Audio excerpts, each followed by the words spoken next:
Look, I think KM system alone will not do the trick. I think KM is a very, knowledge management is a very strong facilitator, right? It's kind of,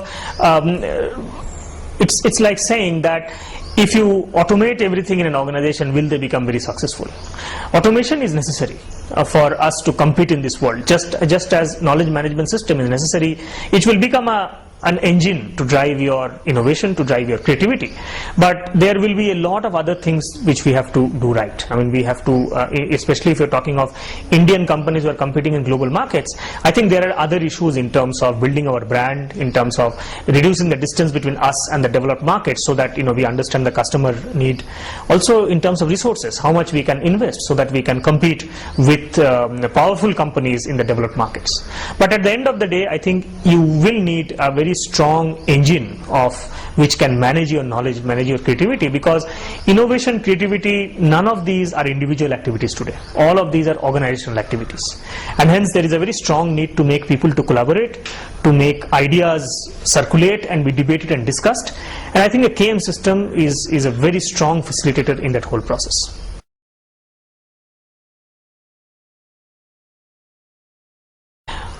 It is difficult, there is no doubt about it. I mean, I have seen two approaches. One approach is the Big Bang approach, where you will say that, well, from now on, I will build a centralized knowledge management system, which means I will have only one knowledge management system for the whole organization. Doesn't matter how big I am, and hence you start designing the system for a man. But when you start such big, then you need resources.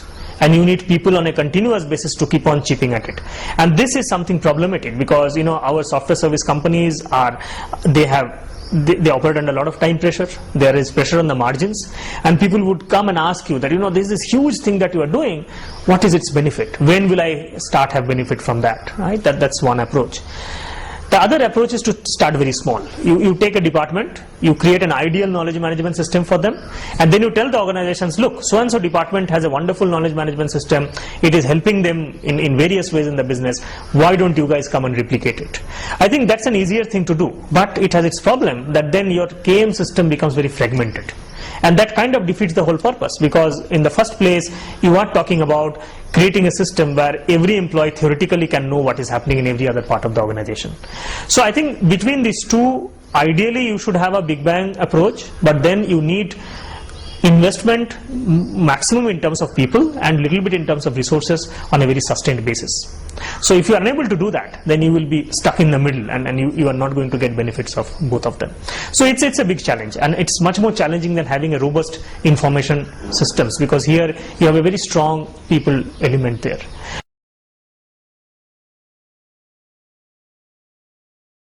I think KM system is, if it is made very well, if it is designed very well, then it can be a very strong integrator.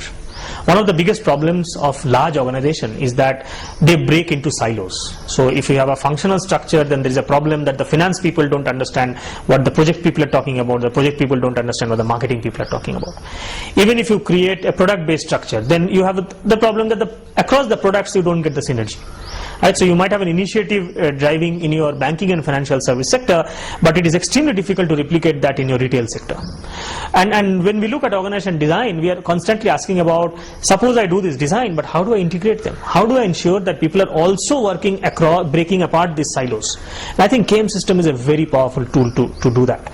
So I think if you have a well-designed KM system, it can be a great facilitator for any kind of organizational structure that you design. Because org structure does not take care of all your problems. You will need to have horizontal processes to build that.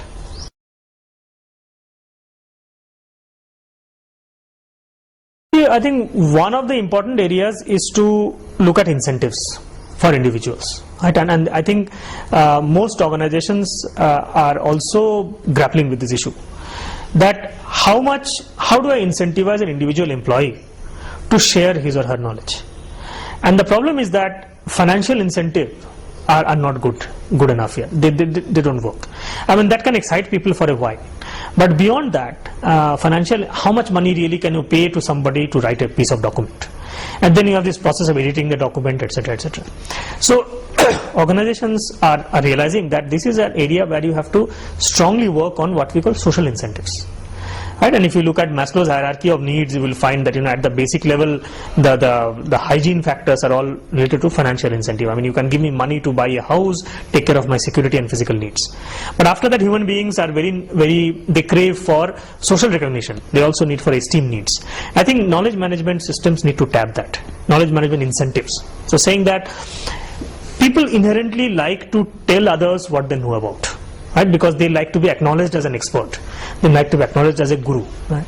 And that is something which organizations are thinking that can be very effective. So if I know something and if I tell it to you, then rather than receiving money for it, if you acknowledge me in a public function, or you can give me some certificates in whichever way which I like, or maybe for a person like me, you will say, okay, you know, because you have done that, I will allow you to go to another conference, and where you can probably learn even more, right? So which kind of gives me an additional level of satisfaction, and that becomes very important. And this ties back to what I said to you about this voluntariness. So two things I am saying here. One is that organizations must look at whether they have a system of social incentives in the organization. Do they have a system of recognizing people in different way apart from giving them money? The second thing is, how are we dealing with failures? Do we have tolerance for failures? Do we appreciate people to make experiments? Because if you don't make experiments, you will never come up with new ideas. And if you don't make experiments,